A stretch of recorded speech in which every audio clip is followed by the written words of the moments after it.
Deixe seu like e se inscreva no canal para ficar por dentro de novas atualizações sobre isso. Marine Le Pen pode ser eleita presidente da França? Marine Le Pen, da extrema-direita, pode vencer as eleições presidenciais francesas, cujo primeiro turno acontece neste domingo? É a pergunta que assombra a União Europeia. Assim como ocorreu em 2017, a candidata do partido Rassemblement International deve ir outra vez para o segundo turno, juntamente com o presidente Emmanuel Macron, que tenta a reeleição. Há 5 anos, contudo, ela não tinha a menor chance de ser eleita. Os franceses optaram pelo voto útil para não ver a extrema-direita chegar pela primeira vez ao Palácio do Eliseu. Hoje, ironicamente, as pesquisas mostram que o voto útil pode ser contra Emmanuel Macron. O candidato do La République En Marche engatou uma ré nas últimas semanas. As projeções mostram que Marine Le Pen, foto, está atrás de Emmanuel Macron, o favorito, quase dentro da margem de erro, e no derradeiro round, poderá levar a melhor. Ao contrário dos brasileiros, os franceses não gostam de dar um segundo mandato a seus presidentes. Desde que o mandato presidencial passou de 7 para 5 anos, em 2002, nenhum presidente foi reeleito. O fato histórico não determina o resultado desta eleição, mas mostra como o eleitorado da França funciona. Ele é exigente e extremamente irritadiço, não importa se de esquerda, de direita ou muito pelo contrário. Viver em Paris é ter de enfrentar manifestações, as manifs, semanalmente, mas o fenômeno não se restringe à capital do país. As manifestações do movimento dos coletes amarelos duraram quase 3 anos e meio, desde 2018. Tomaram o país e contaminaram o mandato quase inteiro de Emmanuel Macron. A violência foi a sua marca. Eu constatei em loco, por exemplo, a depredação do Boulevard Saint-Germain. Nas estradas, os coletes amarelos ocupavam as rotatórias, e acho que não há lugar com tantas rotatórias como a França, bloqueando o tráfego de carros e caminhões. Hoje, o movimento é apoiado por 49% dos cidadãos, porcentagem que nunca foi tão alta. Os coletes amarelos expuseram o maior problema dos franceses, a perda de poder aquisitivo. Os cidadãos sentem que estão empobrecendo, e os recentes aumentos do preço dos combustíveis e da energia, causados pela guerra da Ucrânia, contribuem para fortalecer essa percepção e enfraquecer Emmanuel Macron. No início do conflito, há 40 dias, ele viu os seus índices aumentarem quase 10 pontos nas pesquisas de intenções de voto. Poucos pareciam dispostos a mudar de presidente em meio à ameaça russa, e o desempenho de Emmanuel Macron, como líder da Europa, parecia encorajador. Mas bastou que os preços disparassem, para que muitos eleitores passassem a considerar a troca de guarda no Palácio do Eliseu. Também não ajudou Emmanuel Macron ter voltado a falar em reforma da Previdência, com o aumento da idade de aposentadoria para 65 anos.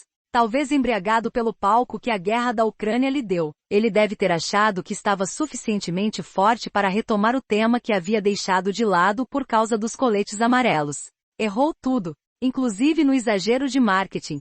Fez uma série de vídeos em que fala enquanto parece trabalhar como executivo de empresa, sem paletó e sem olhar para a câmera. Ao mesmo tempo, recusou-se a comparecer a um programa com outros candidatos na emissora France 2, o Élysée 2022, porque se acha perseguido pelos jornalistas do canal. Ele provavelmente seria questionado sobre ter gastado milhões de euros com a consultoria McKinsey, para a elaboração de programas de governo em diversas áreas, o que fez os comunistas abrirem oportunisticamente uma investigação no Senado às vésperas da eleição. Emmanuel Macron entrou tarde na campanha, ofuscado pelo julgamento dos eleitores no início da guerra, e pela crença propagada pelos seus áulicos de que poderia até mesmo vencer no primeiro turno.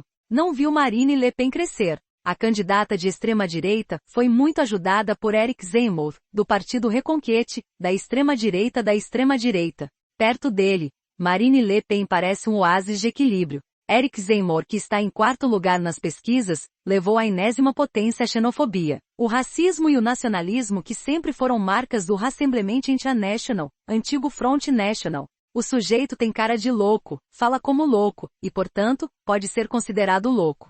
Ele quer literalmente reconquistar a França para os franceses, definindo migrantes como ladrões, assassinos e estupradores, com ódio especial dedicado aos muçulmanos. Mas há migrantes e imigrantes, para Éric Zemmour. Ele vê com bons olhos a chegada de milhares de ucranianos brancos ao país, e não por razões inteiramente humanitárias. A extrema-direita coloca a imigração ilegal como uma das causas do empobrecimento dos franceses, porque a mão de obra estrangeira roubaria postos de trabalho e rebaixaria os salários. Marine Le Pen não pensa muito diferente de Eric Zemmour, mas, para fazer ainda mais contraste, baixou o tom extremista e está mais afável, mas, gente como a gente. Edulcorou-se a ponto de parecer uma escolha razoável. O esquecimento não é um defeito apenas brasileiro. Em 2017, foi apoiada por Vladimir Putin, mas isso não parece ser um problema para os eleitores que se dizem dispostos a votar nela. Muitos são jovens, o que não é tão surpreendente, quando se leva em conta que alguns dos seus pontos de vista assemelham-se bastante aos de Jean-Luc Mélenchon, do partido France Insoumise, de extrema esquerda, que cativa uma enorme quantidade de eleitores com menos de 30 anos. Ambos, por exemplo, odeiam a União Europeia, que Jean-Luc Mélenchon quer igualmente ver refundada com o fim da independência do Banco Central Europeu, entre outras coisas simples de fazer, porque o bloco seria outra das causas dos problemas econômicos do país. A teoria da ferradura, usada para ilustrar a proximidade ideológica dos extremos políticos, calça os pés de grande parte dos jovens franceses. O esquerdista furioso está em terceiro lugar nas pesquisas para o primeiro turno, mas ganhou aceleração nos últimos dias. A ascensão de Emmanuel Macron, que se vendeu como arauto da modernidade, ajudou a sepultar os tradicionais partidos socialista e Les Républicains em nível nacional. Nesta eleição, o primeiro tem como candidata Anne Hidalgo, a pior prefeita que Paris já teve. O segundo conta com Valérie Pécresse, cujos discursos parecem esquetes de humor, por causa da oratória e dos gestos artificiais. Ninguém as leva a sério. O efeito adverso do sepultamento foi o fortalecimento dos extremos. É neste contexto que os franceses irão às urnas. Perda de poder aquisitivo, inflação alta, guerra na Ucrânia, imigração ilegal, extremos robustos, e um presidente tido como jupiteriano, que se comporta como um deus supremo a quem todos devem estrita obediência, que governaria apenas para os ricos e cujo primeiro-ministro, Jean Castex, é um mero executor de ordens presidenciais. O sentimento contra ele, e a Macronie, como é chamada a sua corte, nunca foi tão forte. Marine Le Pen poderá, sim, ser eleita presidente da França, o que enfraquecerá a União Europeia, da qual o país é um dos pilares, juntamente com a Alemanha, e fará a alegria de Vladimir Putin.